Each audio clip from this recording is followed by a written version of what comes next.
கர்த்தருடைய பரிசுத்த நாமம் மகிமைப்படுவதாக. யோசுவா 1 அதிகாரம் 9 திகையாதே, கலங்காதே, நீ போகும் இடமெல்லாம் உன் தேவனாகிய கர்த்தர் உன்னோடு இருக்கிறார். மோசே மரித்த பின்பு தலைமை பொறுப்பில் யோசுவா வருகிறார். யோசுவா வந்தபோது ஆண்டவராகிய கர்த்தர் யோசுவாவை பார்த்து சொல்லுகிற வார்த்தை, திகையாதே, கலங்காதே, நீ போகும் இடமெல்லாம் உன் தேவனாகிய கர்த்தர் உன்னோடு இருக்கிறார் என்று வாக்கு பண்ணுகிறார். ஆண்டவராகிய கர்த்தர் யோசுவாவோடு கூட இருக்கிறார். ஆனால் புதிய பொறுப்பில் வரும்பொழுது யோசுவாவுக்குள்ள ஒரு சின்ன கலக்கமும் திகைப்பும் உண்டாகிறது. அதனால தான் ஆண்டவர் சொல்லுகிறார், திகையாதே, கலங்காதே என்று சொல்லுகிறார். நம்முடைய வாழ்க்கையிலே சில நேரங்களிலே நாம் கலங்கி போய் விடுகிறோம். இந்த காரியத்தை எப்படி நான் செய்து முடிக்கப் போகிறேன், என்னுடைய வாழ்க்கையில் இது எப்படி நடக்கும், தடையாக இருக்கிறதே, இது பெரிய காரியமாக இருக்கிறதே, அது என்னால் எப்படி முடியும் என்று நாம் சோர்ந்து போய் விடுகிறோம்.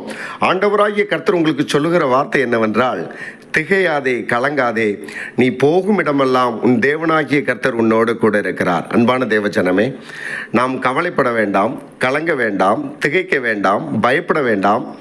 ஆண்டவராகிய கர்த்தர் நாம் போகும் இடமெல்லாம் நம்மோடு கூட வருவார்.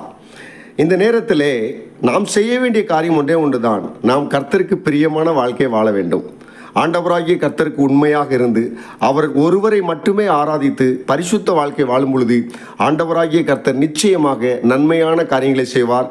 நாம் கையிட்டு செய்கிற சகல காரியத்திலும் நன்மையை தருவார். நாம் போகும் இடமெல்லாம் நம்மோடு கூட அவர் இருப்பார். பிரயாணத்தை வாக்கிய பண்ணுவார், பாதுகாத்து கொள்வார். ஆண்டவராகிய கர்த்தர் தாமே உங்களை ஆசீர்வதிப்பாராக. ஆமேன்.